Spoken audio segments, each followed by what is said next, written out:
하나님의 역사를 바라보는 우리가 사도행전 9장 10절에서 19절 말씀을 통하여 함께 붙들고자 하는 주제는 염려되는 사람입니다. 스데반의 순교 이후 예루살렘 교회는 큰 핍박 가운데 흩어졌습니다. 그 중심에 서 있었던 인물이 바로 사울이었습니다. 그는 예수 그리스도를 주로 고백하는 자들을 잡아 감옥에 넘기기 위하여 다메섹으로 향하던 사람이었습니다. 교회를 무너뜨리겠다는 열심으로 가득 찬 사람이었습니다.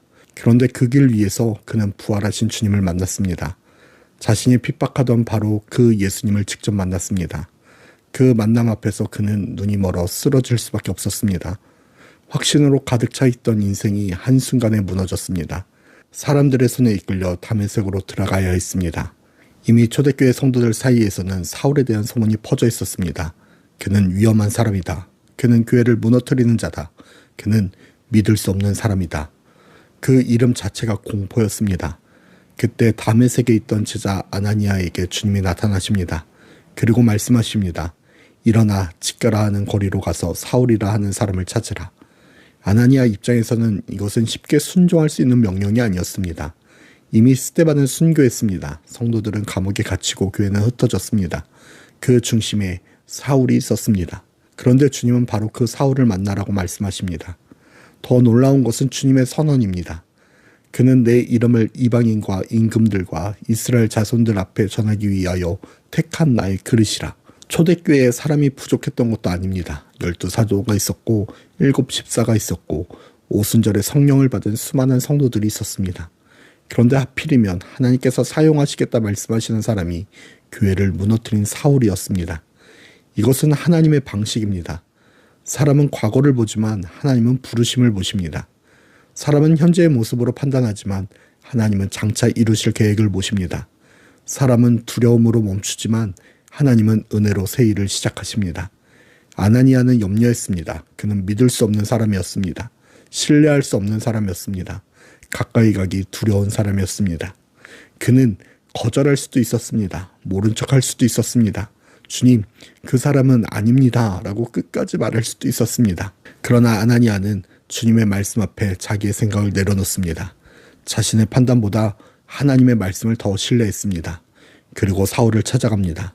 놀라운 장면이 이어집니다. 아나니아는 사울에게 이렇게 부릅니다. 형제 사울아. 며칠 전까지만 해도 교회의 원수였던 사람을 이제는 형제라고 부릅니다. 이것이 복음의 능력입니다. 하나님의 부르심 앞에서는 과거가 신분을 결정하지 못합니다. 하나님의 선택 앞에서는 우리의 염려가 최종의 판단이 되지 못합니다. 아나니아는 그를 위하여 기도하고 안수하고 세를 베풉니다. 그리고 사울은 다시 보게 됩니다. 그 눈이 열리자 그는 예수를 증거하는 자로 일어서게 됩니다. 세상에서는 내가 마음에 들지 않는 사람을 피하면 됩니다. 신뢰하지 않으면 관계를 끊으면 됩니다. 염려되면 거리를 두면 됩니다. 그러나 교회는 다릅니다. 교회는 하나님의 부르심으로 모인 공동체입니다. 내가 선택한 사람들이 아니라 하나님이 부르신 사람들이 함께 있는 곳입니다. 그래서 때로는 불편합니다. 때로는 이해되지 않습니다. 때로는 염려가 앞섭니다. 그러나 우리가 정말 하나님의 은혜로 새 사람이 되었다면 우리는 함부로 정지할 수 없습니다. 왜냐하면 우리 역시 하나님의 은혜로 부름을 받은 사람들이기 때문입니다. 우리 역시 누군가에게는 이해되지 않는 존재였을지도 모릅니다. 그럼에도 하나님은 우리를 택하시고 사용하셨습니다.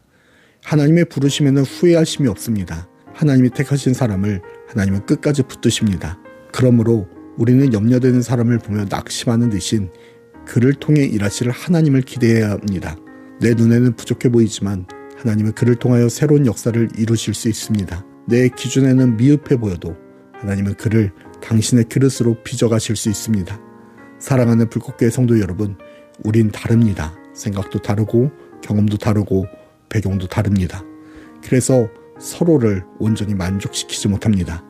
때로는 그의 과거 때문에, 그의 성향 때문에, 그의 모습 때문에 마음이 무거워질 때도 있습니다. 그러나 우리가 하나님의 나라를 바라본다면 우리는 다른 선택을 하게 됩니다. 내 생각을 내려놓고 하나님의 뜻을 붙듭니다. 내 판단을 내려놓고 하나님의 계획을 신뢰합니다. 그리고 염려되는 그 사람을 위하여 중보합니다. 아나니아의 순종을 통하여 사울은 바울이 되었습니다.